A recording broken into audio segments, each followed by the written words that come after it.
Hər vaxtınız xeyir olsun əziz Valyuta izləyiciləri. Günün vacib xəbərlərini sizinlə bölüşürük. Xəbərlərə keçməmişdən əvvəl səhifəni bəyənib izləməyi unutmayın.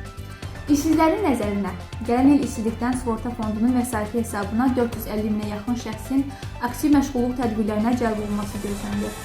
Bunu Əmək və Əhalinin Sosial Müdafiəsi Naziri Anar Əliyev Milli Məclisdə Azərbaycan Respublikasının 2026-cı il dövlət büdcəsi haqqında qanun layihəsinin müzakirəsi zamanı deyib. Pensiya alanlara şad xəbər. Noyabr ayının 21-də Respublika üzrə pensiyalar tam ödəniləcək. 26 noyabr 2025-ci ildə Bakı Hərrac Mərkəzində əmanətlərin sığortalanması fondunun ləğv etməsində olan GSC Bank Standart Kommersiya Bankının balansındakı daşınmaz əmlak açıq hərraca çıxarılacaq. Qısa müddətli kredit qoyuluşlarında 717,5 milyon manatlıq artım olub.